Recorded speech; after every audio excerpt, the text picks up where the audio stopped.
இன்றைக்கி நம்ம பார்க்க போகிற படத்தோட பேர் என்ன அப்படின்னு சொல்லிட்டு பார்த்தீங்கன்னா 6 கேண்டில்ஸ். அதுதான் படத்தோட பேர்.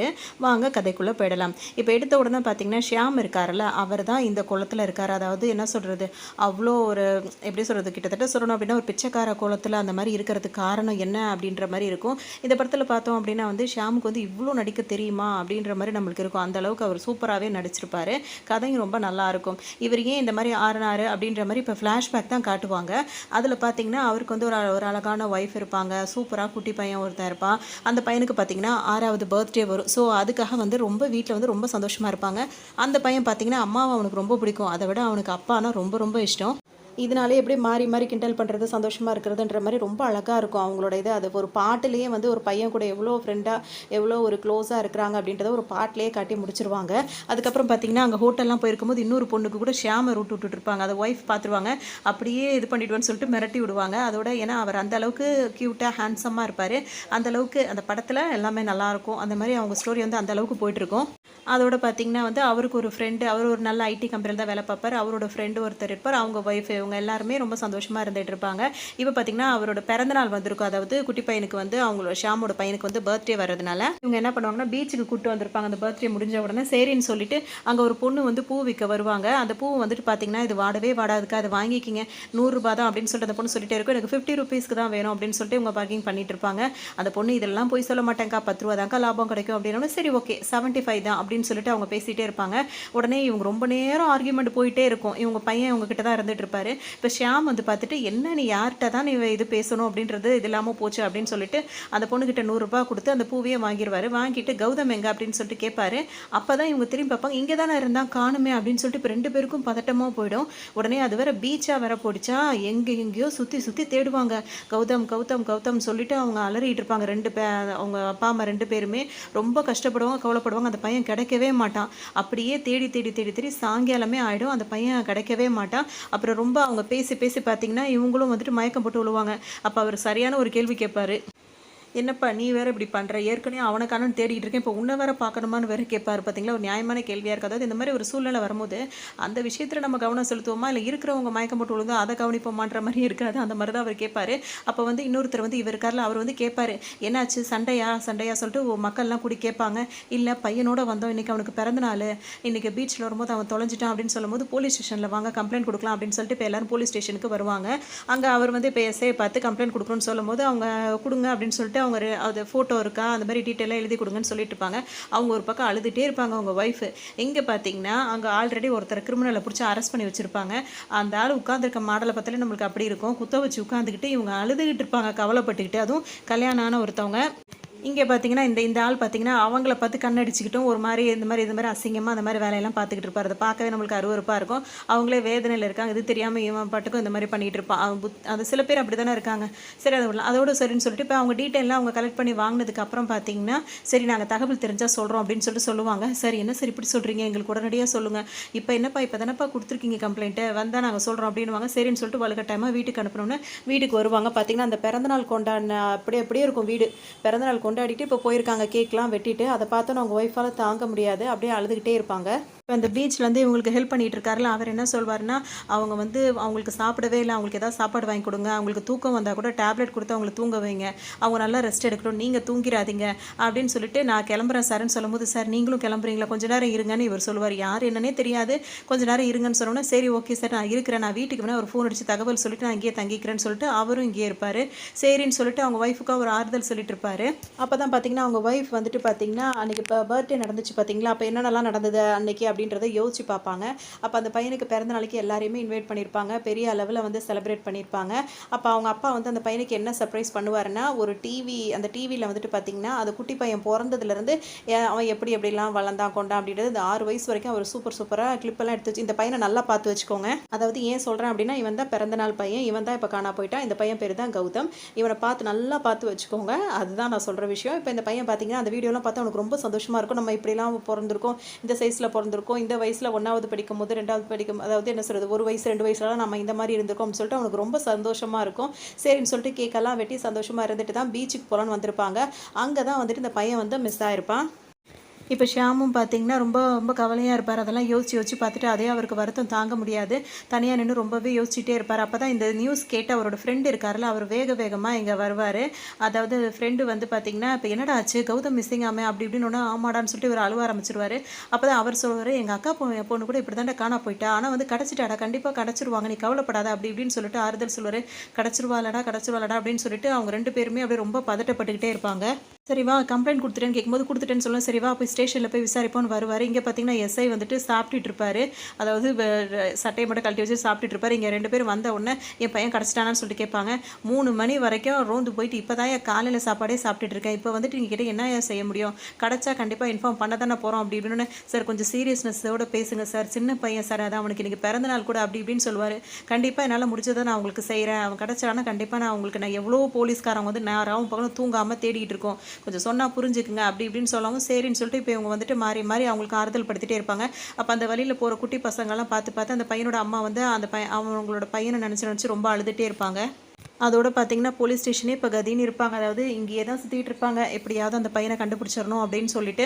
அப்போ இந்த எஸ்ஐ வருவார். சார் பணம் ஏதாவது வேணும்னா கூட அப்படின்னோடனே, என்ன லஞ்சம் கொடுக்க பார்க்குறீங்களா, எங்களுக்கும் புள்ள குட்டிலாம் இருக்குது சார், எல்லாரையும் ஒரே மாதிரி எடை போடாதீங்க, எவ்வளோ பேர் ராமபுரமாக அலைஞ்சிட்டு இருக்கோம் தெரியுமா, இந்த மாதிரிலாம் தப்பு தப்பாக பேசாதீங்க, நீங்கள் சொல்கிற மாதிரிலாம் ஆளுங்க இருக்காங்க, அவங்கள்ட்ட அதெல்லாம் வச்சுக்கணும். இவர் பக்கம் சத்தம் போட்டுட்டு இவர் என்ன சொல்வார்னா, இன்னொரு போலீஸ்கார் இருக்காரில்ல அவரை கூப்பிட்டு அவர் உங்கள்கிட்ட விவரம் சொல்லுவார். ஏன்னா இவ்வளோ நாள் நம்ம தேடியும் கிடைக்கல அப்படின்னா அவர் சொல்லுவார், அவர்கிட்ட கேட்டுங்க அப்படின்னு சொல்லிட்டு அவர் கிளம்பி போயிடுவார். இப்போ இந்த ஏட்டு இருக்காருல்ல இவர் வந்து பேசுவார். என்னாச்சு அப்படின்னா, நான் சொல்கிறேன் வாங்க ஒரு இடத்துக்கு போகணுன்னு. சரி வாங்க சார் நம்ம கார்லேயே போகணுன்னு. வேணாம் அந்த கார்லாம் சரி வராது, நம்ம வேறு காரில் போகணும்னு சொல்லிட்டு இங்கே ஸ்டேஷன்லேயே வந்து கார் வச்சுருப்பாங்க. அதாவது அவங்களோட கார் இல்லை, ஒரு இந்த மாதிரி வேலைங்களுக்காக ஒரு கார் டிரைவர் வச்சுருப்பாங்க. அவர் வாசலில் தான் நிற்பார். வாங்க அவர்கிட்ட போகலாம் அப்படின்னு சொல்லிட்டு அந்த காரில் இப்போ வருவாங்க. இப்போ எல்லாருமே சேர்ந்து இவர்கிட்ட தான் வந்திருப்பாங்க. இவர் பார்த்திங்கன்னா ஒரு பிச்சைக்காரர் தான். அவருக்கு வந்து கால் ஊனமாக இருக்கும். அவர்கிட்ட வந்த உடனே என்ன இவன்கிட்ட போய் கூப்பிட்டு வந்திருக்கீங்க அப்படின்னு சொல்லிட்டு இப்போ அவங்க ஒய்ஃப்லேருந்து எல்லாருமே கேட்பாங்க. அப்படிலாம் நினைக்காதீங்க சார், நீங்கள் எதுவுமே பேசாதீங்க, நான் அவங்ககிட்ட பேசிக்கிறேன் அப்படின்னு சொல்லிட்டு அந்த ஏட்டு வந்து கூட்டிகிட்டு வருவார். இவனுக்கு எல்லா விவரமும் தெரியும், இவனுக்கு தெரியாமல் இந்த ஏரியாவில் எந்த பசங்களும் மிஸ் ஆக முடியாது அப்படின்னு சொல்லிட்டு சொல்லும் போது, அதெல்லாம் எனக்கு தெரியாது அப்படின்னு சொல்லிட்டு அவர் பாட்டுக்கு அசால்ட்டாக சொல்லுவார். இவருக்கு வந்து ஃபஸ்ட்டு ஷியாமுக்கு கோவம் வந்துடும், போட்டு அடிக்க ஆரம்பிக்க போவார். என்னை அடித்து ஒரு பிரோஜனமும் கிடையாது அப்படி இப்படின்னு பயங்கரமாக அவர் திமிரா பேசிகிட்டு இருப்பார். பார்க்குற வரைக்கும் பார்த்துட்டு இப்போ அவங்க ஒய்ஃப் இருக்காங்கல்ல, அவங்க என்ன பண்ணுவாங்கன்னா அவர் காலை பிடிச்சி அழுவ ஆரம்பிச்சிருவாங்க. அண்ணா என் பிள்ளைனா ஒரே ஒரு பிள்ளைனா, அவனுக்கு இன்றைக்கி பிறந்த நாள்லாம் எப்படியாவது என் பிள்ளைய கொடுத்துருங்கண்ணா அவன் அப்படி இப்படின்னு சொல்லிட்டு அவங்க அழ ஆரம்பிச்சிருவாங்க. அதை பார்த்தோன்னே இந்த பிச்சைக்காருக்கு ஒரு மாதிரி மனசு சங்கடமாக போயிடும். இவ்வளோ கெஞ்சுறாங்களே அப்படின்னு சொல்லிட்டு, நான் யாருக்கு இதெல்லாம் செய்ய மாட்டேன், நீ என் காலை பிடிச்சிட்ட, சரி வாங்க அப்படின்னு சொல்லிட்டு அவர் வீட்டுக்கு அவர் தங்கியிருக்க இடத்துக்கு வருவார். அவர் ஒரு டைரி எடுத்துகிட்டு வர சொல்லிட்டு அந்த டைரியை பார்த்து நம்பரை போட்டு அங்கே பேசும்போது பார்த்தீங்கன்னா சரியாகவே ரெஸ்பான்ஸ் பண்ண மாட்டாங்க. உடனே இவர் என்ன சொல்வார்னா, நான் பேசிட்டேன், நீங்கள் போய் இந்த ஆளை போய் பாருங்கள், ஏன்னா எங்களோட விதை எல்லாமே பசங்களை வந்து இப்படி கடத்தி கொடுக்குறது மட்டும் தான் எங்கள் வேலை, யார் சொல்கிறா அதுலாம் நாங்கள் நேர்லலாம் யாரையுமே பார்த்தது கிடையாது, ஃபோன் கான்டாக்ட் மட்டும்தான் எங்களுக்கு அப்படின்னு சொல்லிட்டு சொல்லுவார். உடனே வந்துட்டு என்ன நீ இன்னொருத்தனை காட்டிக்கிட்டு இருக்க, என் பையன் எங்கே அப்படி இப்படி இவர் திரும்ப கோவப்படுவார். இந்த பாரு அப்படி இப்படின்னு சொல்லிட்டு திரும்ப இவர் இந்த மாதிரி பேசும்போது, சரி நாங்கள் அங்கே போய் பார்க்குறோன்னு சொல்லணும், உங்களுக்கு ஏதாவது பணம் ஏதாவது வேணுமான்னு கேட்கும்போது, அதெல்லாம் ஒன்றும் தேவையில்லை, மேலே இருந்துட்டு இப்படி சுண்டி நீங்கள் கீழே காசை போடுறீங்களா, அதே மாதிரி நாங்கள் கீழே இருந்து இப்படி சுண்டி உங்களுக்கு காசு பிச்சை போடுறோன்ற மாதிரி அவர் ரொம்ப ஓவராகவே பேசுவார். இப்போ இவரை வந்து பார்க்க வந்தாங்கன்னா அவர் மூலியமாக இன்னொருத்தர் கான்டாக்ட் கிடைக்கும், அவரை போய் பாருங்கன்னு சொல்லியிருப்பார். இப்போ அவரை பார்க்க தான் எல்லோரும் வந்திருப்பாங்க. அவர் பார்த்திங்கன்னா அது ஒரு மாதிரியான அந்த ரெட் லைட் ஏரியான்னு சொல்லுவாங்களா, அந்த மாதிரி இடத்துல தான் அவர் இருந்துட்டு இருப்பார். அங்கே உள்ளே போனோன்னே இந்த இடமே சரியில்லை, நம்ம போயிடலான்னு ஹீரோட ஃப்ரெண்டு சொல்லும் போது பார்த்தீங்கன்னா, அதெல்லாம் ஒன்றும் பிரச்சனை இல்லை, நம்ம புள்ள தான் நம்மளுக்கு முக்கியம் அப்படின்னு சொல்லிட்டு இவர்கிட்டயே வந்து டைரெக்டாக வந்து அவரை நாங்கள் பார்க்கணும் அப்படின்னு சொல்லுவாங்க. இந்த ஆள் தான் அவர், அவங்க தேடி வந்த ஆள் இவர் தான். ஆனால் இவர் என்ன பண்ணுவாருன்னா, இவரை ஒத்துக்க மாட்டார், வேற ஒரு ஆள் மாதிரி அப்படியே நாடகம் போட்டுட்ருப்பாரு. உள்ளே இருந்த ஒரு ஆள் வந்துட்டு இவர்கிட்ட பேர் சொல்லி கேட்கவும், இவர் தான் தேடி வந்த ஆளுன்றவொன்னே, நீங்கள் தான் அந்த ஆளுன்றது எங்களுக்கு தெரியும், எங்கள் பிள்ளைங்களை கொடுத்துருங்க, பசங்களை கொடுத்துருங்க அப்படின்னு சொல்லிட்டு கேட்கும்போது பார்த்தீங்கன்னா, என்கிட்டலாம் அந்த பசங்கள்லாம் இல்லை, வேணா உள்ளே போய் வேணா செக் பண்ணி பார்த்துக்க அப்படின்னோடனே இவங்களும் இப்போ இவர் ஹீரோ வந்து ஃப்ரெண்டு எவ்வளோ சொல்லுவார், இந்த இடத்துலலாம் இருக்க வாய்ப்பே இல்லைடா, இது ஏதோ தப்பான இடமா இருக்குது அப்படி இப்படின்னு சொல்லுவார். ஆனாலும் அவர் போய் தேடி பார்ப்பார், யாருமே இருக்க மாட்டாங்க. வேணும்னா இந்த பொண்ணு வேணுமா, இந்த பொண்ணு வேணுமா, இதை வேணால் எடுத்துகிட்டு போய், என்கிட்ட வேறு எதுவும் பசங்களாம் எதுவும் கிடையாது அப்படி இப்படின்னு சொல்லிட்டு அவர் சொல்லுவார். அதோட இங்கே இல்லை அப்படின்றது தெரிஞ்சிடனே தேடி பார்ப்பாங்க, இங்கே வச்சில்லை அப்படின்றது தெரிஞ்சவொன்னே அவங்களுக்கு ரொம்ப கவலையாயிடும். சரின்னு சொல்லிட்டு இப்போ கிளம்பிட்டு இருப்பாங்க.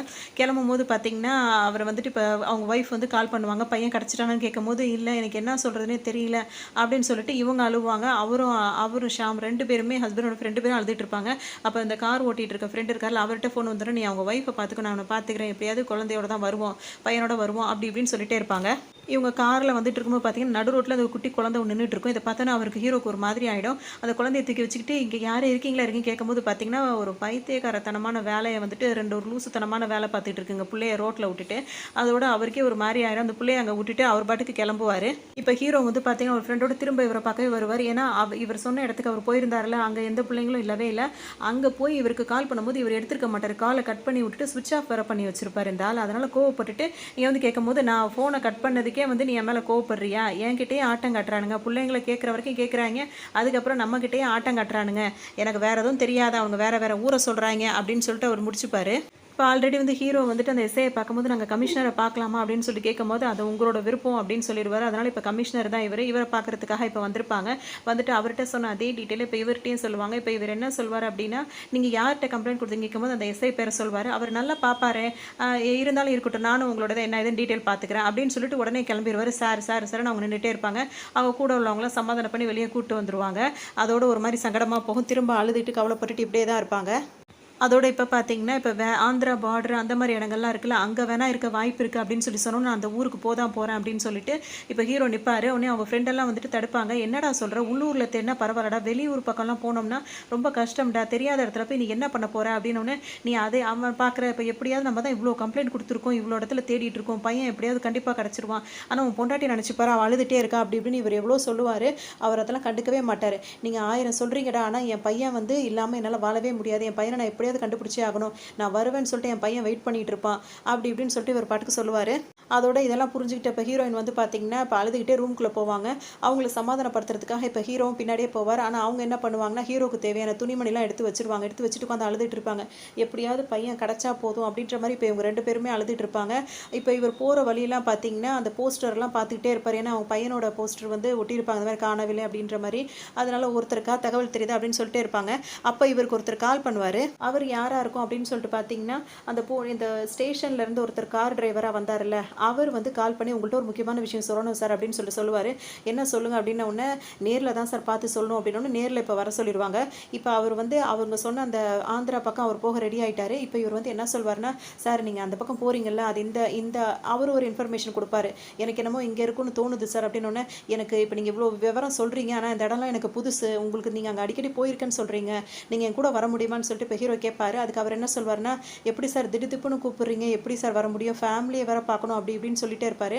உடனே ஒரு டக்குன்னு என்ன சொல்வார்னா, நீங்கள் வந்து அக்கௌண்ட் நம்பரை மட்டும் கொடுங்க, உங்கள் ஃபேமிலிக்கு வந்து பணம் போய் சேர்ந்துரும், நீங்கள் என் கூட வாங்க அப்படின்னோன்னா சரின்னு சொல்லிட்டு அவரும் வந்துருவார். இப்போ 2 பேரும் சேர்ந்து ஒரு இடத்துக்கு வந்திருப்பாங்க. இப்போ இவர் தான் அதில் ஒரு மெயினான ஒரு ஆளாக இருப்பார்.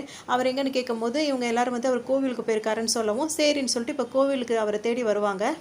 இப்போ அந்த ஆலயம் பார்த்துருவாங்க. பார்த்தோன்னே பார்த்தீங்கன்னா அவர் என்ன பண்ணிட்டு இருப்பாருன்னா, அவர் பேரன் கூட அவர் கோவிலுக்கு வந்திருப்பாரு. இந்த மாதிரி ஒரு பையனை காணோம், தமிழ்நாட்டில் பீச்சிலேருந்து காணோன்னு. தமிழ்நாடுனா என்னப்பா செய்ய முடியும், இங்கே ஆந்திராவில் யாராவது காணோன்னா சொல்லு, நாங்கள் தேடித்தரேன், அந்த இன்ஸ்பெக்டர் கூட எங்களுக்கு தெரிஞ்சவர் தான் அப்படின்னு இவர் இந்த சைடில் உள்ளவங்களை மட்டும்தான் இவர் பார்ப்பேன்னு சொல்லுவார். நாங்களே அரிசி கடை வச்சு அரிசி வியாபாரம் இருக்குல்ல, அதாவது ஹோல்சேல் அந்த மாதிரிலாம் பண்ணுறோம், அந்த வியாபாரம் பார்க்குறோம், எங்களுக்கு வேறு எதுவும் தெரியாதுப்பா அப்படி இப்படின்னு சொல்லுவார். கொஞ்சம் ஹெல்ப் பண்ணுங்கள் சார்னோடனே, என் பேரன் மேலே சத்தியமாக எனக்கு எதுவும் தெரியாதுப்பா அப்படின்னு சொல்லிடுவார்.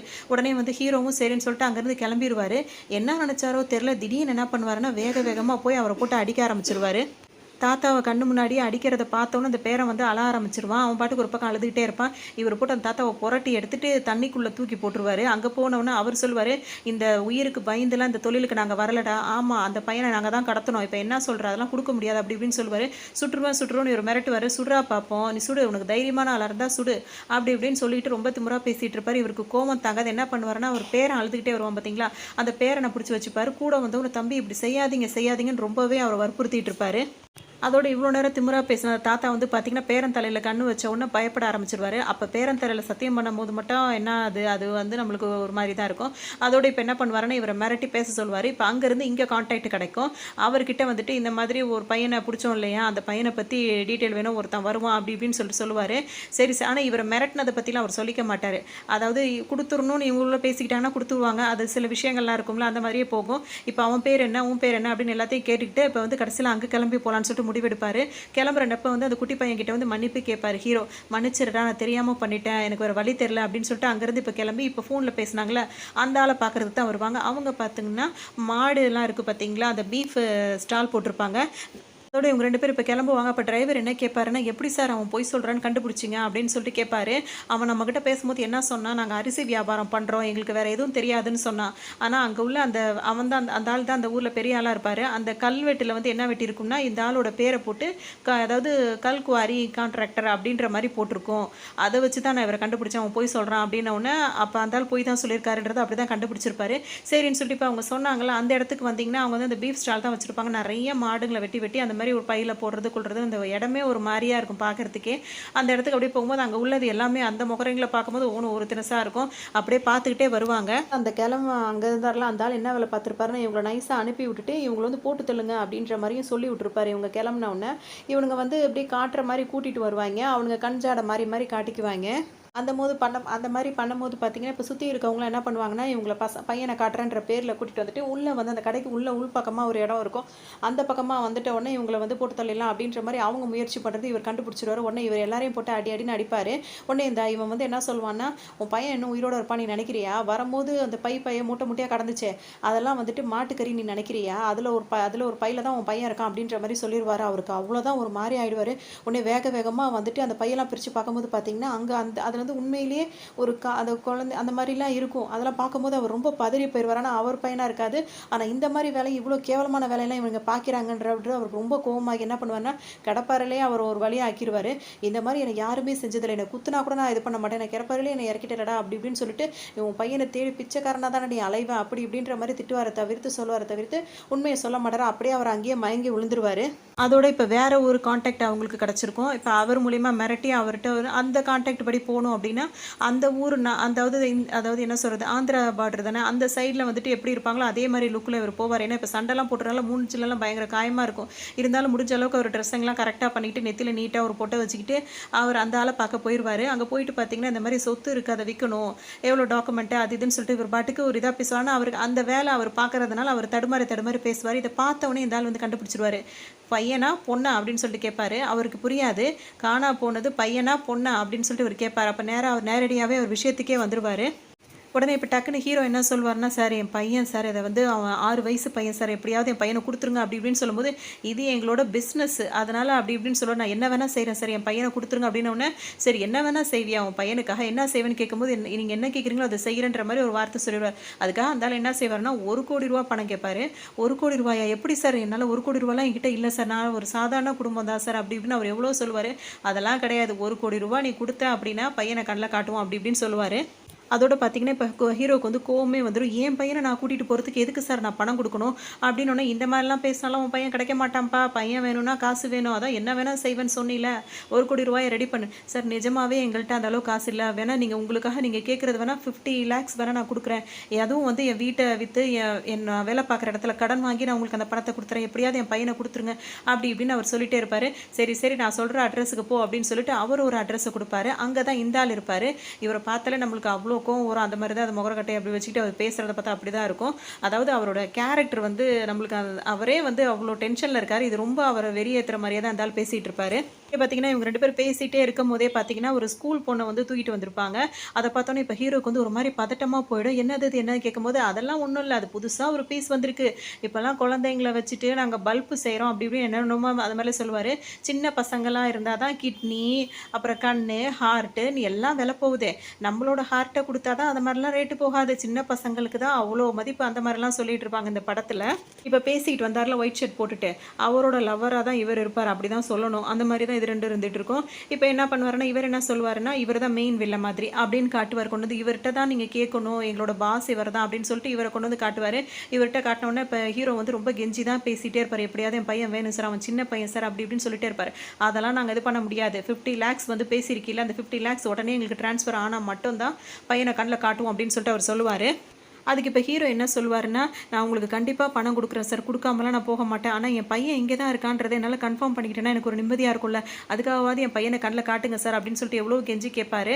உடனே வந்து இவர் இந்த கருப்பு சட்டை போட்டவருக்கு வந்து மனசு ஒரு மாதிரி இலகிறோம். சரின்னு சொல்லிட்டு அவர் சரின்னு சொல்கிறதுக்குள்ளே பார்த்தீங்கன்னா, அந்த ஒயிட் ஷர்ட் போட்டவர் வந்து அதெல்லாம் இல்லை அவர் அப்படி தான் சொல்லுவார், ஆனால் பையனை இப்போ காட்ட முடியாது, ஃபஸ்ட்டு பணம் தான், ஃபஸ்ட்டு பணம் வந்து ட்ரான்ஸ்ஃபர் ஆகட்டும், அதுக்கப்புறம் உங்கள் பையனை பார்க்கலாம் அப்படின்னு சொல்லிட்டு நீங்கள் கொஞ்சம் வெளியே வெயிட் பண்ணுங்கன்னு அவர் வெளியே போயிடுவார். போனவுடனே இந்த வெள்ளை சட்டை வந்து பார்த்தீங்கன்னா, அந்த கருப்பு சட்டை சட்டையை போட்டு அடி அடின்னு அடிக்கும். அவன் தான் கேட்குறான்னா உடனே நீ காட்டுவேன்னு ஒத்துக்குவியா? அக்கௌண்ட்டு தான் உன்னோடது, பிஸ்னஸ் எங்களோடது அப்படின்ற மாதிரி செம்ம அடி விழும். இன்னொரு தடவை இந்த மாதிரி நடந்துக்கிட்டா தொலைச்சிருவேன் அப்படின்னு சொல்லிட்டு அப்புறமா அவரை லவ் யூ சொல்லி கொஞ்சிட்டு வர போவார். இவங்க 2 பேரும் இங்கே வெயிட் பண்ணிகிட்டே இருப்பாங்க.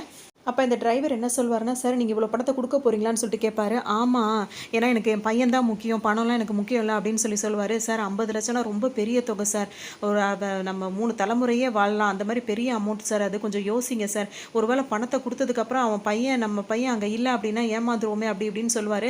அதெல்லாம் எனக்கு தெரியாது, எப்படியாவது எனக்கு பையன் வந்தால் போதும், பணம் கூட எப்போனாலும் சம்பாரிச்சிக்கலாம், என் பையன் ஒவ்வொரு நிமிஷமும் நான் வருவேன் வெயிட் பண்ணிகிட்டே இருப்பான். நான் கண்டுபிடிச்சதுக்கு அப்புறமா ஏன்பா இவ்வளோ லேட்டாக வந்து நம்ம கேட்டால் நான் என்ன சொல்ல முடியும், அதனால் பணத்தை கொடுக்குறதா இருக்கேன் அப்படின்னு சொல்லுவார். அது மட்டும் இல்லாமல் அவங்க ஒய்ஃபுக்கு இப்போ கால் பண்ணி சொல்லுவார். என்ன சொல்லுவார் அப்படின்னா, நீ 50 லட்சத்தை ரெடி பண்ணிருன்னு சொல்லுவார். இப்போ அவங்க என்ன சொல்லுவாங்கன்னா, 50 லட்சமா, அது நம்மக்கிட்ட எங்கே இருக்குது அப்படின்னு கேட்கும்போது, வீட்டை பேசாமல் வித்துரு, உன் ஆஃபீஸில் கேளு, ஏன் ஆஃபீஸில் கேளு, எப்படியாவது பணத்தை மட்டும் ரெடி பண்ணிவிடு, நான் அக்கௌண்ட் நம்பர் கொடுக்குறேன், அதில் போட்டுருன்னுவார். அப்போனே அவங்க என்ன கேட்பாங்கன்னா, நீ அவன் பையனை பார்த்துட்டியா, நம்ம பையனை பார்த்துட்டியா அப்படின்னு கேட்கும்போது, இன்னும் நான் பார்க்கல, இனிமேல் தான் நான் பார்க்கணும் அப்படி இப்படின்னு சொல்லுவாங்க. இங்கே பார்த்தீங்கன்னா அவங்கள வேலை செய்கிற இடத்துலேருந்து எல்லா ஏற்பாடும் பண்ணி அவங்க பணத்தையும் ரெடி பண்ணிடுவாங்க. பணம் போட்டிங்களா அப்படின்ற மாதிரி இதுவரை வந்து ஒரு மாதிரி பேசிட்டு போகும். போட்டுருவோம், கண்டிப்பாக போட்டுருவோம், நீங்கள் பையனை காட்டுங்கன்னா பணம் வரட்டும், பையனை பார்க்கலாம் அப்படின்ற மாதிரி அங்கேருந்து போயிடுவார். இப்போ இங்கே பார்த்தீங்கன்னா அந்த கடத்திட்டு வந்தாங்களா அந்த பொண்ணு வந்து மயக்கம் தெளிஞ்சு இவங்கள்ட்ட ஓடி வந்துட்டு ஹெல்ப் கேட்டுகிட்டே இருக்கணும், எப்படியாவது காப்பாற்றுன்னு கேட்கும்போது அந்த டிரைவர் என்ன சொல்வார்னா, வேணாம் சார், இந்த இதில் நீங்கள் தலையிடாதீங்க சார், அந்த பொண்ணை விட்டுருங்க சார், நம்ம வேறு விஷயமா வந்திருக்கோம், இதில் தலையிட்டோம் அப்படின்னா நம்ம பையன் நம்மளுக்கு கிடைக்க மாட்டான் சார், விட்டுருங்கன்னு கெஞ்சிட்டே இருப்பார். நீ போமா, நீ போயிருமா, இங்கேருந்து போயிருமான்னு சொல்லிட்டு ஹீரோ அந்த பொண்ணை வந்து போமான்னு சொல்லிட்டே இருப்பார். அந்த பொண்ணு ஒரு மாதிரி அழுதுகிட்டே இருக்கும். அவனுங்களும் வந்து கூட்டிகிட்டு போக ஆரம்பிச்சிருவாங்க. அப்பான்னு கத்த ஆரம்பிச்சிடும். கத்துன உடனே இவருக்கு ஒரு மாதிரி சங்கடமாக போயிடும். அதனால் இவருக்கு வந்து என்ன ஆகும் தான் கோவப்பட்டு என்ன பண்ணுவாருன்னா, அந்த பொண்ணை எப்படியாவது காப்பாற்றிடணும், ஏன்னா அந்த பொண்ணையும் இப்படி தானே தொலைச்சிட்டு பெற்றவங்க கவலைப்பட்டுட்டு இருப்பாங்கன்னு சொல்லிட்டு போய் எல்லாரையும் போட்டு அடி நடிப்பார். அதுவும் இந்த ஆள் வெள்ளை சட்டை போட்ட ஆள், அதெல்லாம் போட்டு பின்னி எடுத்துருவார். செம்ம அடி விழும் எல்லாருக்குமே. நல்லா அடியை போட்டு அந்த பொண்ணை காப்பாற்றிட்டு கூட்டிகிட்டு வந்து அந்த பொண்ணோட எங்கே அட்ரஸ்ன்னு கேட்டு கரெக்டாக விட்டுருவார். அந்த பொண்ணுக்கு அந்த லாங்குவேஜே புரியாது. தேங்க்ஸ் சொல்லிட்டு அங்கேருந்து நான் ஸ்கூல் வந்திருந்தேன் சார், ஸ்கூல்லேருந்து என்னை கடத்திட்டு வந்துட்டாங்க அப்படி இப்படின்னு சொல்லிட்டு அது புலம்பிகிட்டு இருக்கும். சரிம்மா நீ போ அப்படின்னு, தப்பு பண்ணிட்டீங்களே சார் அப்படின்னு சொல்லிட்டு இப்போ டிரைவர் சொல்லுவார். அந்த பொண்ணு அப்பான்னு என்னை பிடிச்சி கத்தி கதறும் போது என்னை எப்படி பார்த்துட்டு சும்மா இருக்க சொல்கிறீங்க, அதே மாதிரி தான் அந்த பெற்றவங்களும் தவிச்சிட்டு இருப்பாங்க, அதனால தான் பாருங்க இப்போ நம்ம பிள்ளை எப்படி சார் நம்ம கண்டுபிடிக்கிறதுன்னு திரும்ப சரி அந்த இடத்துக்கு போகும்னு சொல்லிட்டு வருவாங்க. இங்கே வந்து பார்த்தீங்கன்னா அவங்க இந்த போன கேப்லேயே இப்போ இடம் தெரிஞ்சிச்சு, சண்டையும் பெருசாக ஆனதுனால அத்தனை இடத்தையும் காலி பண்ணிட்டு போயிடுவாங்க. இப்போ ஹீரோ வந்து ஃபுல்லாக அந்த இடத்துல தேடி பார்ப்பாரு. அப்போ தான் வந்து அவர் ஒரு விஷயத்தை கண்டுபிடிப்பார். அவரோட பையன் இங்கே தான் இருந்திருப்பார். அதை பார்த்தோன்னே அவருக்கு ரொம்ப கஷ்டமாக போயிடும். அவர் பையனோட சட்டை அங்கே இருக்கும், அதாவது பிறந்தநாள் சட்டையோட தான் அவன் வந்தான். அந்த சட்டையை பார்த்தோன்னே இதுதான் என் பையனோட சட்டைன்னு சொல்லிட்டு, என்ன மாதிரி இடத்துல என் பையன் இருந்திருக்கான் பார்த்தீங்களா சார் அப்படி இப்படின்னு சொல்லிட்டு ரொம்ப அழுவார். அதே மாதிரி அந்த பையன் செவுத்துறெல்லாம் கிறுக்கி வச்சிருப்பான், அதாவது ஹெல்ப் மீ டேட் அப்படின்னு சொல்லிட்டு எழுதி வச்சிருப்பான். என் பையன் இங்கே தானே இருந்தான், கௌதம் மன்னிச்சிருப்பா, அப்பாவை மன்னிச்சிருப்பா அப்படி இப்படின்னு சொல்லி ரொம்ப அழுவார். ஏன்னா இவர் கொஞ்சம் பொறுமையாக இருந்ததா இவருக்கு இப்போ பையன் கிடச்சிருப்பான்ல, ரொம்ப கதறி அழுதுகிட்டே இருப்பார். இப்போ இவங்க கால் பண்ணி இவங்க ஒய்ஃப் என்ன சொல்லுவாங்கன்னா, நீ சொன்ன அந்த நம்பருக்கு வந்து அக்கௌண்ட் நம்பருக்கு வந்து நான் பணத்தை வந்து ட்ரான்ஸ்ஃபர் பண்ணிட்டேன் 50 லட்சத்தை அப்படின்னு சொல்லிட்டு இவங்க சொல்லுவாங்க. வீடு வேலை எல்லாத்தையும் இது பண்ணி அனுப்பிட்டேன்னு சொல்லுவாங்க. பணமும் போச்சு, இப்போ பையனும் இல்லைன்ட்ட உடனே இது பையன் இல்லையா அப்படின்னு சொல்லிட்டு இவங்க போத்துன்னு மயக்கம் போட்டு இவங்களும் விழுந்துருவாங்க. அங்கே பார்த்தீங்கன்னா ஐயோ இப்போ டிரைவர் ரொம்ப கவலைப்படுவார், 50 லட்சம் போயிடுச்சுன்னு. இப்போ இவரும் ரொம்ப அழுவார். அப்புறம் தான் சுதாரிச்சுக்கிட்டு டிரைவர் வந்து என்ன சொல்வார்னா, கவலைப்படாதீங்க சார், வேறு ஏதாவது யோசிச்சு பாருங்கள், ஏதாவது ஒன்று நம்மளுக்கு கிடைக்கும் அப்படின்னு ஒன்று. இப்போ இவர் நல்லா யோசிச்சுட்டு இப்போ என்ன பண்ணுவாருன்னா, அந்த வெள்ளை சட்டை போட்டிருந்தார்ல அந்த ஆளுக்கு இவர் கால் பண்ணுவார். கால் பண்ணிவிட்டு நான் தெரியாமல் பண்ணிட்டேன், என்னை மன்னிச்சிரு, நீ எவ்வளோ பணம் கேட்டாலும் நான் தரேன், திரும்ப கூட இன்னொரு 50 லட்சம் கூட நான் உனக்கு ரெடி பண்ணி தரேன், என் பையனை மட்டும் கொடுத்துருன்னு சொல்லுவார். ஏன்னா பையன் இங்கே தான் இருக்காருன்ற இப்போ இவருக்கு கன்ஃபார்மாக தெரிஞ்சதுனால இவருக்கு கால் பண்ணி பேசும்போது இவர் என்ன சொல்வார் அப்படின்னு சொல்லிட்டு பார்த்தோம்னா, இனிமேல் உன் பையன் உனக்கு கிடைக்க வாய்ப்பே கிடையாது அப்படின்னு சொல்லிட்டு சொல்லுவார். அவர் எவ்வளவோ மன்னிப்பு கேட்பார், எவ்வளவோ கெஞ்சி பேசுவார். நீ என்ன பண்ணியிருந்தாலும் நான் பொறுத்திருப்பேன், நீ என் மேலேயே கையை வச்சுட்டில, இனிமேல் உன் பையன் உனக்கு எப்படி கிடைக்கிறான்னு நான் பார்க்குறேன், நீ என்ன பண்ணாலும் உன்னால் கண்டுபிடிக்க முடியாது, ரோடா நாடா நீ பிச்சை எடுத்துகிட்டு தான் அலைவ, பிச்சைக்கார மாதிரி இருப்ப அப்படி இப்படின்னு சொல்லிகிட்டே இருப்பார். அதோடு மட்டும் இல்லாமல் இந்நேரம் அவன் இங்கே இருக்க மாட்டான், அவனை நார்த் இந்தியாக்கே நாங்கள் அனுப்ப போகிறோம் அப்படி இப்படின்ற மாதிரி நீ, அதாவது 2 ஊரை சொல்லிடுவார், நீ எங்கேனாலும் உன்னால் கண்டுபிடிக்க முடியாது அப்படின்னு சொல்லிடுவார். இவருக்கு ரொம்ப கஷ்டமாக போயிடும். முடிஞ்ச அளவுக்கு கெஞ்சி பார்ப்பார், அவர் மசிய மாட்டாரு அப்படின்னு சொன்னோன்னு இருக்கும் வந்து, நீ எங்கே இருந்தாலும் உன்னை தேடி வந்து உன்னை பண்ணிடுவாண்டா அப்படி இப்படின்னு சொல்லும்போது, நீ என்னை எங்கே இருந்தாலும் கண்டுபிடிக்கவே முடியாது அப்படின்னு ஃபோனை கட் பண்ணிவிட்டு சுவிட்ச் ஆஃபும் பண்ணிவிடுவார். திரும்ப போட்டு பார்த்து வேலை ஆகலை அப்படின்னோடனே அவருக்கு ஒரு மாதிரி ஆகிடும். இதை பார்த்து இப்போ டிரைவர் வந்து என்ன பண்ணுவாருன்னா, நீங்கள் கவலைப்படாதீங்க சார், விட்டுருங்க, ஆனால் நம்ம இங்கே இருக்கிறது அவ்வளோ சேஃப் கிடையாது, ஏன்னா இப்போ அவங்க ஆளுங்க இங்கே நிறைய பேர் இருப்பாங்க, எனக்கு கண்டிப்பாக நம்மளுக்கு உயிருக்கு ஆபத்து, நம்ம இங்கே உடனே போயாகணும், ஒரு நிமிஷம் இருங்க சார், நான் காருக்கு வந்து நம்பர் பிளேட்டை மாற்றிட்டு வந்துடுறேன்னு சொல்லுவார். அப்போ வந்து ஹீரோ வந்து முழிப்பார். அப்போ தான் டிரைவர் என்ன சொல்வாரு, நம்பர் பிளேட்லாம் 2 வச்சிருக்கிறேன்னு பார்க்குறீங்களா, அதுக்கெல்லாம் ஒரு விஷயம் இருக்குது சார், நான் உங்கள்கிட்ட பொறுமையாக சொல்கிறேன், ஆனால் இங்கே இருக்கிறது நம்மளுக்கு சேஃப் இல்லை, உடனே நம்ம கிளம்பி ஆகணும் அப்படின்னு. எனக்கு மட்டும் பொண்டாட்டி புள்ள இல்லைன்னு வச்சுக்கோங்களேன், நான் கண்டிப்பாக உங்களோட வருவேன் சார், இதுக்கு மேலே என்னால் வர முடியல அப்படின்னு சொல்லிட்டு சொல்லுவார். அவர் உடனே இதை புரிஞ்சுக்கிட்ட இப்போ ஹீரோ என்ன செய்வார்னா, இந்த பணத்தை வச்சுக்கோங்கன்னு கையில் கொடுப்பாரு. இவ்வளோதான் என்கிட்ட இருந்தது அப்படின்னு சொல்லிட்டு கொடுப்பாரு. அவங்க பேசிகிட்டே இருக்க நேரம் நீங்கள் கிளம்பிடுங்க, இதுக்கப்புறம் நானே போய்க்கிறேன் அப்படின்னு அவர் சொல்லுவார். ஆனால் டிரைவர் அனுப்பி உள்ள நினச்சிட்டே இருப்பார். பார்த்தீங்கன்னா திடீர்னு வந்து கன் ஷூட் பண்ண ஆரம்பிச்சிருவாங்க. சுட்ட உடனே பார்த்தீங்கன்னா இவர் மேலே ஒரு குண்டு பட்டுரும், அவர் மேலே ஒரு குண்டு பட்டுரும், ஆளுக்கு ஒரு குண்டை வாங்கிக்குவாங்க. அதோட பார்த்தீங்கன்னா இவர் வந்து ஹாஸ்பிட்டல் போகலாம், அவங்களுக்கு ஒன்றும் ஆகாதுன்னு சொல்லிட்டே இருப்பார். ஏன்னா இவங்களை சுட்டுட்டு அவங்க பாட்டுக்கு கிளம்பி போயிருப்பாங்க. இவர் வந்து இல்லை சார், ஹாஸ்பிட்டல்லாம் வரதுக்கு நேரம் இல்லை சார், நான் உங்கள்கிட்ட ஒரு விஷயத்த சொல்லணும், அதை சொல்லிவிட்டு நான் சாகணும் அப்படின்ற மாதிரி அவர் சொல்லுவார். அப்போ தான் இந்த ஆள் ஒரு விஷயத்த சொல்லுவார். இவ்வளோ நாளாக இவர் கூடவே இருந்தவர், போலீஸ்காரவங்களுக்கு இவ்வளோ சப்போர்ட்டாக இருந்தவர், இவர் என்ன வேலை பண்ணியிருப்பார் அப்படின்னு சொல்லிட்டு பார்த்தோம்னா, இவர் ஹீரோவோட பையன் இருக்கார்ல, அவரையும் அவர் கூட சேர்த்து 2 பொம்பளை பிள்ளைங்க, மொத்தம் 3 பேரையும் இவர் தான் அந்த பீச்சிலேருந்து கடத்தி கொண்டு போய் இன்னொருத்தவங்கள்ட்ட ஒப்படைச்சிருப்பார்.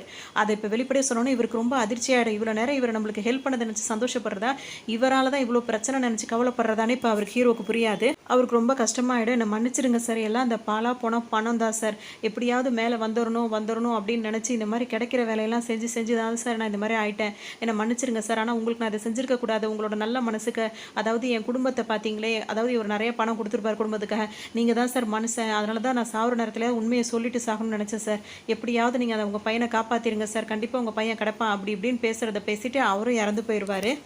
அதோட இப்போ அவங்க ஒய்ஃபுக்கு வந்து அவங்க ஹஸ்பண்டோட இருந்த மாதிரிலாம், அவங்க குழந்தையோட இருந்த போதெல்லாம் அவங்களுக்கு ஞாபகம் முழிச்சு பார்த்தா யாருமே இருக்க மாட்டாங்க. திடீர்னு அவங்க ஹஸ்பண்ட் கால் பண்ண அவர் எடுக்கவே மாட்டார். ரொம்ப நாளுக்கு அப்புறம் அவர் கால் பண்ணுவார். நீ எங்கே இருக்க, இவ்வளோ நாளாக நீ எங்கே இருந்த, ஒரு கால் கூட பண்ண மாட்டேற அப்படி இப்படின்னு சொல்லிட்டு இவங்க கேட்பாங்க. நான் என் பையன் இல்லாமல் நான் வீட்டுக்கு வர மாட்டேன், என்னால் இருக்கவே முடியாது அப்படின்னு சொல்லிட்டு அவர் சொல்லுவார்.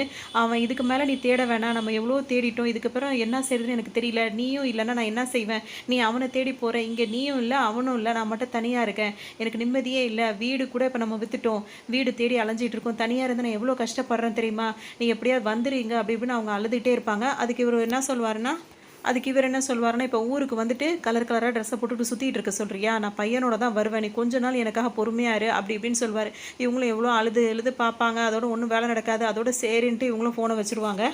அதோட பார்த்தீங்கன்னா இவர் நாடாக அதாவது நார்த் இந்தியா வரைக்கும் போக ஆரம்பிச்சிருவார். அவங்க சொன்னாங்கல்ல 2 இடத்த குறிப்பிட்டு சொன்னாலும் அந்த 2 இடத்துக்கும் இப்போ அங்கேயும் இங்கேயும் சுற்றி கடைசியில் அவருக்கு வந்து ரொம்ப நோயெல்லாம் வந்துடும், ரொம்ப உடம்பு முடியாமல் போயிடும்.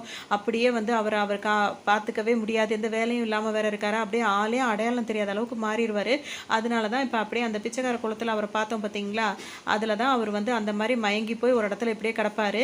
இதை வந்துட்டு பார்த்துட்டு பார்க்குறவங்களும் அதை கொண்டு வந்து வெளியே கொண்டு வந்து அவர் படுக்க போட்டுருவாங்க. இப்போ இந்த பாய் இருக்காருல்ல, இவர் என்ன பண்ணுவாருன்னா, ஹீரோவை அந்த குளத்தை பார்த்தோன்னே இவருக்கு மனசு கேட்காது. ஏன்னா ஒரு நேரம் அவரும் அப்படி தான் இருந்திருப்பார், அவருக்கு யாரோ உதவி செஞ்சுருப்பாங்க, அதனால தான் என்ன பார்த்த மாதிரியே இருந்தது, அதனால தான் தப்பி உனக்கு உதவி செஞ்சேன்ற மாதிரி அவரை தூக்கிட்டு வந்து அவருக்கு மருத்துவம்லாம் செஞ்சு அவரை பொழைக்க வச்சு அவரை வந்துட்டு அவருக்கு இப்போ நல்ல ஒரு இதில் அவர் திரும்ப வந்திருப்பார். அப்புறம் தான் அந்த விஷயம்லாம் சொன்னோன்னே இவருக்கு சில விஷயங்கள்லாம் தெரியும், இந்த ஊரில் யார் அப்படி பண்ணுறா அப்படின்னு சொல்லிட்டு, சரி வாங்க அந்த இடத்துல போய் பார்ப்போம் அப்படின்னு சொல்லிட்டு போவாங்க. ஊராக தேடி திரிவாங்க, எல்லா பிள்ளைங்க இருக்கிற இடம், நிறைய கூட்டம் இருக்கிற இடம், அங்கே எங்கேன்னு சொல்லிட்டு ஃபோட்டோ காட்டி இது மாதிரி இந்த பையனை பார்த்தீங்களான்னு சொல்லிட்டு எல்லாரும் கேட்டுகிட்டே இருப்பாங்க. யாருமே இல்லை அப்படின்னு தான் சொல்லிகிட்டே இருப்பாங்க. அதோட இங்கே பார்த்தீங்கன்னா இப்போ இதான் மெயினான இடம், இந்த இடத்துல எப்படியாவது இருப்பாங்க, இங்கே கொஞ்சம் பிள்ளைங்களெல்லாம் அந்த மாதிரி செய்வாங்க அப்படின்னு சொல்லிட்டு இந்த பைக் கூட்டு வந்திருப்பாரு. இங்கே வந்து இந்த மெயினான ஆளை பார்த்துட்டு அவர்கிட்ட வந்து அவரை ஃபஸ்ட்டு சந்திக்கிறதுக்கு பெரிய பாடாக இருக்கும். அவர் அந்த மாதிரி போராட்டத்துக்கு அப்புறமா அந்த ஆளை சந்திப்பாங்க. அந்த ஆள் என்ன சொல்வார் அப்படின்னா, அந்த இப்போ ஒயிட் ஷர்ட்டை போட்டு ஒரு ஆள் இருந்தார்ல, அவரை போய் பார்த்துட்டு இங்கே வாங்க நான் உங்களுக்கு சொல்கிறேன், ஏன்னா அவர் சொன்னால் தான் நாங்கள் கொடுப்போன்ற மாதிரி இவங்க சொல்லி அவர் இது பண்ண மாட்டாங்க. இவரோட லாங்குவேஜ் புரியாதனால அந்த பாய் தான் வந்து மாறி டிரான்ஸ்லேட் பண்ணிட்டு இருப்பாரு. அப்போ ஹீரோ என்ன சொல்வாருன்னா, தம்பி வாங்கலாம் போய் அவர் சொல்கிற ஆளை பார்த்துட்டாவது வந்துடுவோம், இங்கே வந்து பசங்க இல்லைன்னு தான் சொல்கிறாங்க, இங்கே அந்த பசங்க இருக்க வாய்ப்பு இல்லை அப்படின்னு சொல்கிறாங்க அப்படின்னு சொல்லிட்டு அந்த பாய் சொல்லுவார். பசங்களை காட்ட சொல்லுங்க பாய்ன்றது மட்டும்தான் ஹீரோ வந்து சொல்லிகிட்டே இருப்பார். இவர் கேட்கவே மாட்டார். அந்த ஆளை போய் பார்த்துட்டு வாண்டவனா அந்த ஆள் உயிரோட இல்லை அப்படின்னு சொல்லிட்டு இப்போ சொல்லுவார். இப்போ இவங்க எல்லாருக்குமே அதிர்ச்சியாக இருக்கும். ஹீரோ என்ன பண்ணியிருப்பார் அப்படின்னு சொல்லிட்டு பார்த்தோம் அப்படின்னா, ஆல்ரெடி அவங்கள ஃபஸ்ட்டு மீட் பண்ண வரும்போதே அந்த ஒயிட் ஷர்ட்டை போட்டிருந்தாருல, அவர் என்ன சொல்லியிருப்பாருன்னா, எங்களுக்கு இது மட்டும் பிஸ்னஸ்லாம் கிடையாது, இந்த பீடி தான், இந்த பீடி வந்து நாங்கள் இந்த மாதிரி பண்ணுறோம், ஏற்றுமதி பண்ணுறோம், இறக்குமதி பண்ணுறோம், அந்த மாதிரிலாம் இருக்குது அப்படி இப்படின்னு அவர்கிட்ட சொல்லியிருப்பாரு. இவர் வந்து ஃபோனை சுவிட்ச் ஆஃப் பண்ணி வேற வச்சுட்டாரா. அதனால் இப்போ ஹீரோ என்ன பண்ணியிருப்பாருன்னா, அவர் சொன்ன அந்த கம்பெனி பீடி இது வந்து ஒரு உண்மையான விஷயம் தான், அந்த க்ளூ கொடுத்துட்டார் அவர். அதுக்கு ஃபோன் பண்ணி நாங்கள் வந்து அவரை மாதிரி அந்த ஒயிட் ஷர்ட்டோட ஆளுங்க மாதிரியே இவர் பேசியிருப்பார். அதாவது நாங்கள் இப்போ அட்ரஸ் மாற்றிட்டோம், நாங்கள் உங்களுக்கு இது பண்ணணும்ல, அந்த அட்ரஸை கொடுங்க அப்படி இப்படின்னு கேட்கவும் இவர் தங்கியிருக்க அட்ரஸ் எல்லாம் கொடுத்துருவார் அந்த பீடிக்காரன். அதை வச்சு தான் இவரை தேடி கண்டுபிடிச்சி இவர்கிட்ட சண்டை போடுவார். எவ்வளோ எவ்வளவோ கேட்டு பார்ப்பாரு, திரும்ப என் பையனை சொல்லிவிடு எங்கே இருக்கான்னு சொல்லிட்டுனோடனே கொஞ்சம் கூட அவர் இறக்கமே பட மாட்டார். உனக்கு உன் பையன் கிடைக்கவே மாட்டான்னு சொல்லுவார். அதனால் கோவத்தில் அவர் அவர் கதையை அங்கே முடிச்சு விட்டு வந்திருப்பாரு. இதை தெரிஞ்சவொடனே இந்த ஆளுக்கே ஒரு மாதிரி போயிடும். சரின்னு சொல்லிட்டு இப்போ ஒத்துக்குவார், போய் பிள்ளைங்களை பாருன்னு ஒத்துப்பார். இப்போ ஹீரோ வந்து பார்க்கும்போது பார்த்தீங்கன்னா இங்கே பார்த்தீங்கன்னா ஏகப்பட்ட குழந்தைங்க இருப்பாங்க. எல்லா வயசு வித்தியாசம் இல்லாத அளவுக்கு குழந்தைங்க, நிறைய குழந்தைங்க இங்கே இருந்துட்டு இருப்பாங்க. எல்லா பிள்ளைங்கள்ட்டும் இப்போ என்ன சொல்லிடுவாங்கன்னா, இவர் வந்து யாரை வந்து அவரோட பையன் அதாவது அவரோட பிள்ளைன்னு சொல்கிறாரோ அவர் இங்கேருந்து போயிடலாம் அப்படின்னு சொல்லும் போது இந்த பிள்ளைங்க என்ன பண்ணுங்கன்னா, என்ன நானா அப்படின்னு சொல்லிட்டு கேட்குங்க. கேட்கும் போதே நம்மளுக்கு பாவமாக இருக்கும். பொம்பளை பிள்ளை ஆம்பளை பிள்ளை என்ன சொல்லணும்னா, என்ன சொல்லுங்க என்ன கூட்டிகிட்டு போங்க அப்படின்னு ஒவ்வொன்றும் அப்படியே அழுது கதறிட்டு இருக்கும். இவர் வந்து எல்லாரையும் பார்த்துட்டே இருப்பார். என்ன பண்ணு தெரியல, இவ்வளோ பிள்ளைங்க இருக்கேன்னு சொல்லிட்டு அவரால் ஒன்றுமே பேச முடியாது. பிள்ளைங்க எல்லாம் இவர் அப்படியே சூழ்ந்துக்கிட்டு அவ்வளோ, அதாவது என்ன சொல்கிறது, எப்படியாவது எங்களை காப்பாற்றிருங்க, இந்த பையனை பார்த்து வச்சுக்கோங்க, இந்த பையனும் அதுங்களில் ஒரு பையனாக வந்துட்டு அவ்வளோ எங்களை கூட்டு போங்கன்னு கேட்டுகிட்டே இருப்பாங்க. ஹீரோக்கு இப்போ அங்கே நிற்கவே மனசே வராது. அங்கேருந்து வேகமாக வந்துட்டு இந்த பாய் கிட்ட நின்று அழுவார். அங்கே என் கௌதம் இல்லை சார், என் பையன் அங்கே இல்லை பாய், அங்கே வந்து நிறைய கௌதம் இருக்காங்க, யாரை காப்பாதுன்னே தெரில, எல்லாரும் என்னை பிடிச்சிக்கிட்டு அலறாங்க அப்படின்னு சொல்லிட்டு ஹீரோ வந்து கதறி அழுவார். இங்கே பாருங்கள் என் பையனோட சட்டை இது அங்கே இருந்தது, இப்போ அவனை காணும் அப்படி இப்படின்னு சொல்லுவார். அப்போ தான் இவனுங்கெல்லாம் அவங்கவுங்க வேலையை பார்த்துக்கிட்டு இருப்பாங்க. அப்போ ஹீரோ கொண்டு வந்து பேக்கில் வந்து பார்த்தீங்கன்னா இந்த பிரச்சனை நடந்துட்டு இருக்கு பார்த்தீங்கன்னா, அந்த பசங்களாம் வரும்போது அந்த சட்டை அங்கேயே மிஸ் ஆகிடும். என் பையனோட சட்டை பாய் அது அப்படி இப்படின்னு சொன்னோம்னா அதை விட்டுட்டு வந்துட்டு போய் எடுத்துகிட்டு வரேன்னு சொல்லிட்டு திரும்ப அதே இடத்துக்கு ஹீரோ வருவார். அதுக்குள்ளே பார்த்தீங்கன்னா இங்கே அடிதடி சண்டையெல்லாம் நடக்க ஆரம்பிச்சிடும். அப்போ எல்லாரும் இங்கேருந்து கிளம்பணும்னு சொல்லிட்டு எல்லாரும் ஓடிட்டு இருப்பாங்க. பிள்ளைங்களும் அங்கேயும் இங்கேயும் ஓட ஆரம்பிச்சிடும். இப்போ அங்கேயும் ஓடுறதுனால இவருக்கு ஒன்றுமே இருக்காது. இப்போ என் பையனோட சட்டை எனக்கு வேணும், அது இருந்தால் தான் அது எனக்கு கொஞ்சம் நிம்மதியாக இருக்கும்னு சொல்லிட்டு அதை தேடி போகிறேன்னு சொல்லிட்டு இவர் பாட்டுக்கு உள்ளே ஓடி வந்துட்டு இருப்பார். எல்லா பசங்களும் ஓடிக்கிட்டே இருப்பாங்க. அப்போ அந்த குட்டி பையன் இருக்கான்ல, அவன் மட்டும் பார்த்தீங்கன்னா அந்த சட்டையை எடுத்து வச்சுட்டு அவனுக்கு சரியாக கண்ணும் தெரியாது, அந்த சட்டையை ஊற்று பார்த்துக்கிட்டே இருப்பான். இப்போ இந்த பையனை நல்லா பார்த்துக்கோங்க. இந்த பையன் தான் ஹீரோவோட பையன் கௌதம். அவர் பிறந்தநாள் பையனை காட்டணும் பார்த்தீங்களா, அந்த பையன் தான். இது மொட்டை அடித்து கண்ணாடி போட்டு கண்ணுக்கிட்ட தலைக்கிட்டலாம் அடிபட்டு ஆளே அடையாளம் தெரியாமல் இருக்கும். இந்த பையனுக்கு அந்த சட்டையை பார்த்தோன்னு இது நம்மளோட சட்டையாச்சுன்னு சொல்லிட்டு அவனுக்கு சரியாக கண்ணும் தெரில வச்சு குறுக்குறுன்னு பார்த்துக்கிட்டே இருப்பான் அந்த சட்டையை, பிறந்தநாள் சட்டையை வச்சுட்டு. இப்போ ஹீரோ வரும்போது அங்கே யாருமே இருக்க மாட்டாங்க, எல்லா பிள்ளையும் ஓடிக்கிட்டே இருக்கும். இந்த சட்டையை ஏன் அந்த பையன் பார்த்துட்டு இருக்கான்னு சொல்லிட்டு பின்னாடி பக்கமாக இருந்து அந்த சட்டையை மட்டும் வாங்க பார்ப்பாரு. ஆனால் அந்த பையன் கொடுக்கவே மாட்டான், அந்த சட்டையை டைட்டாக பிடிச்சி வச்சுட்டு இருப்பான். அப்போ தான் அந்த பையன் முன் பக்கமாக வந்து அந்த பையனை பார்ப்பாரு. அப்பவும் அவரால் கண்டுபிடிக்கவே முடியாது அந்த அளவுக்கு. அப்புறமா உத்து பார்ப்பாரு. அப்பதான் வந்து கௌதம் அப்படின்னு சொன்னோம்னா அந்த பையனுக்கு சரியாவே புரியாது. அந்த பையன் அப்படியே அடையாளம் தெரியாதளவுக்கு மாறி போயிருக்கா. இப்போ இவரை பார்த்தீங்கன்னா சுத்தமாக அவங்க அப்பா மாதிரியே இல்லைல்ல, அதனால் அந்த பையனுக்கு கண்ணும் தெரியல, அவங்க அப்பா அடையாளம் தெரியாம மாறி போனதுனால அவனால் கண்டுபிடிக்க முடியல. எல்லா பிள்ளையும் சேர்ந்து கேட்கும்போது அவனும் கேட்டுட்டு இருந்திருக்கான், அவர் கண்டுபிடிக்க முடியல. கௌதம்ன்றவனா அவர் கண்டுபிடிச்சிருவாரு. அப்புறம் அந்த பையனை பார்த்துட்டு என்னடா இப்படி மாறிட்ட, என்னடா ஆச்சு, ஏன்டா கண்ணாடி போட்டிருக்க அப்படின்னு சொல்லிட்டு கேட்பாரு. கண்ணு தெரியலப்பா, தலையில் அடிபட்டுச்சா அப்படி இப்படின்னு சொல்லும்போது அவரால் அழுவையை அடக்க முடியாது. அவ்வளோ சூப்பராக நடிச்சிருப்பாரு. இந்த பையன் டக்குன்னு என்ன கேட்பானா, நீ வருவேன்னு எனக்கு தெரியும்ப்பா, ஏன்ப்பா இவ்வளோ லேட்டாக வந்த அப்படின்னு சொல்லிட்டு கேட்கும்போது அந்த பையன்கிட்ட அவ்வளோ மன்னிப்பு கேட்பார். அப்பாவை மன்னிச்சிருப்பா அப்படின்னு சொல்லுவார். இந்த பையன் அப்பான்னு தெரிஞ்சோன்னா அவ்வளோ அழுவான். பார்க்கவே அவ்வளோ கஷ்டமாக இருக்கும். அதாவது அது குழந்தை, அது 6 வயசு குழந்தை, அது அவ்வளோ அவங்க அப்பாவை பார்த்தோன்னா அவ்வளோ அழுகும். ஒரு வழியாக கண்டுபிடிச்சிட்டு அப்பாடான்னு இருக்கும் நம்மளுக்கு. அதோட இப்போ ஒரு வழியாக பிள்ளைய கண்டுபிடிச்சிருவாங்க. இப்போ இவங்க 2 பேரும் பழைய தோற்றத்துக்கு வரதுக்கே பல நாள் ஆகுன்ற மாதிரி இருக்கும். இப்போ என்ன விஷயம் அப்படின்னு சொல்லிட்டு பார்த்தீங்கன்னா, எப்பேற்பட்ட வேலையாக இருந்தாலும் பணத்துக்காகவும் வேறு எந்த காரணத்துக்காகவும் இந்த மாதிரி ஒரு பிஸ்னஸோ ஒரு வேலையை மட்டும் தயவு செஞ்சு பண்ணாதீங்க அப்படின்னு கேட்டுக்கிறேன். இன்னொரு படத்தில் சந்திக்கலாம்.